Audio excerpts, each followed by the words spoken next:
مشہور قصہ ہے کہ سلطان محمود غزنوی نے ایک دفعہ اپنے غلام ایاز کو ایک انگوٹھی دی اور کہا کہ اس پر کچھ ایسا جملہ لکھ دو کہ اگر میں اسے خوشی میں پڑھوں تو غمگین ہو جاؤں اور غمی میں پڑھوں تو خوش ہو جاؤں. تو ایاز نے اس انگوٹھی پر یہ جملہ لکھا کہ یہ وقت بھی گزر جائے گا. ایسے کیا بہترین جملہ تھا نا. اور حقیقت بھی تو یہی ہے کہ وقت گزر جاتا ہے. ابھی آپ دیکھیں کہ رمضان آیا, گزر گیا, عید آئی, گزر گئی, اب چند ہفتوں بعد ہی ذی الحج اور بقرہ عید کی باتیں شروع ہو جائیں گی. تو کچھ ایسا ہی حال ہمارے یہاں پاکستانی سیاست اور کرنٹ افیئرس کا بھی ہے. بلکہ پاکستان کی سیاست میں تو وقت ایسے بدلتا ہے کہ مورخ بھی حیران ہو جاتا ہے کہ بھائی لکھوں تو کیا لکھوں. ابھی تک جسے ولن, چور اور ڈاکو لکھ رہا تھا وہ تو ہیرو بن گیا, اور جسے ہیرو لکھ رہا تھا اس کو اب چور ڈاکو لکھنا پڑے گا. پھر مورخ کوئی فیصلہ کر کے ابھی لکھنے لگتا ہے تو وقت پھر بدل جاتا ہے. اب دیکھیں خان صاحب کو 5 اگست 2023 کو زمان پارک سے گرفتار کیا گیا تھا اور آج ان کو جیل میں پورے 1 سال اور 8 ماہ ہو چکے ہیں. اچھا, شروع میں کچھ ماہ عمران خان اٹک جیل میں قید رہے, پھر انہیں اڈیالہ جیل منتقل کر دیا گیا. اس دوران پاکستان تحریک انصاف پر انتہائی سخت دور تھا. ویسے سخت دور تو پی ٹی آئی کے لیے 9 مئی کے بعد ہی شروع ہو گیا تھا, لیکن اس کے بعد پھر لوگ جوک در جوک ان کی پارٹی کے پریس کانفرنسز کرتے رہے اور پارٹی چھوڑنے کا اعلان کر کے جاتے رہے. لیکن جو ساتھ رہے انہوں نے بے انتہا مشکلات بھی جھیلیں. کئی لوگ 2 کشتیوں کے سوار بھی رہے اور کچھ لوگوں نے ویسے حقیقی معنوں میں وفاداری نبھائی. بہرحال اب خبریں یہ ہیں کہ شاید وقت بدل رہا ہے, جذبات بدل رہے ہیں اور حالات بدل رہے ہیں. ابھی 2 دن پہلے علی امین گنڈاپور اور بیرسٹر سیف کی عمران خان سے ملاقات نے بہت سو کے کان کھڑے کر دیے ہیں. یہ علی امین گنڈاپور کی 1.5 ماہ کے عرصے میں خان صاحب سے پہلی ملاقات ہے, اور جہاں تک میرے علم میں ہے تو یہ 24 نومبر کے بعد عمران خان کی بیرسٹر سیف سے پہلی ملاقات ہے.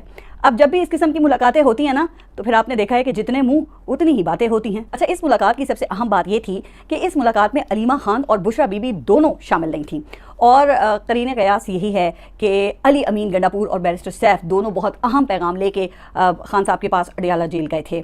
آپ کو یہ بھی یاد ہوگا کہ اسلام آباد ہائی کورٹ نے عمران خان سے منگل اور جمعرات 2 دن کی ملاقاتیں بحال کر دی تھیں.